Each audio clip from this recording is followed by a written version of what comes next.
In 1959, a French acrobat named Charles Blondin crossed Niagara Falls on a tightrope. Blondin was an amazing acrobat, but he didn't do it just one time.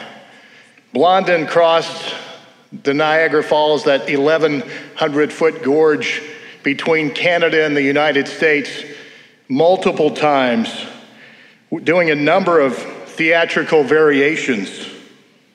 Blondin went across on blindfolded. He went across on stilts, in a sack, not quite sure how he managed to do that, carrying a man on his back, and one time even pushing a wheelbarrow.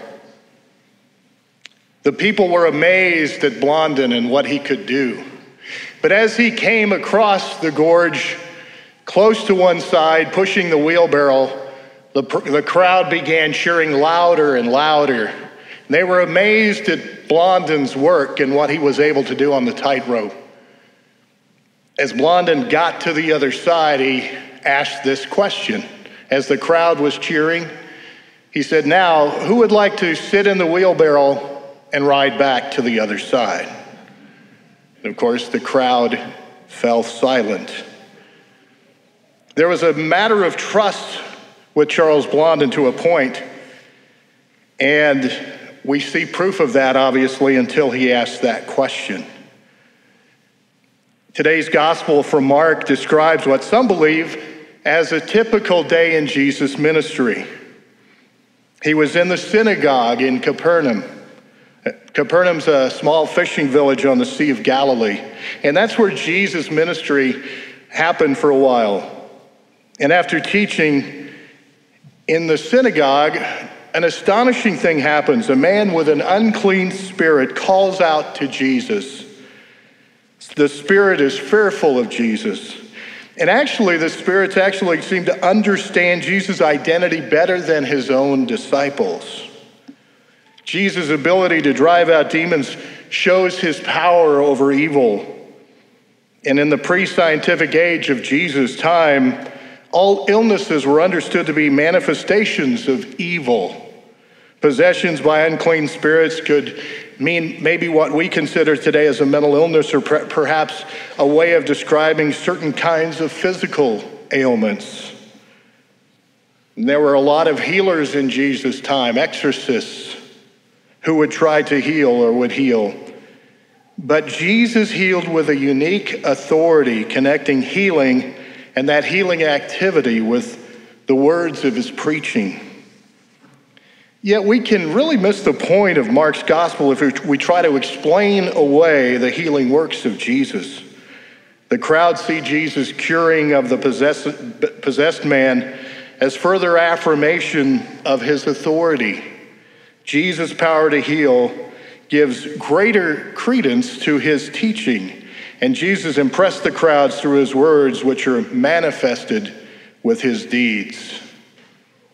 And in no way should he be compared to Jesus, but like the acrobat Charles Blondin, many still doubted Jesus or for who he was.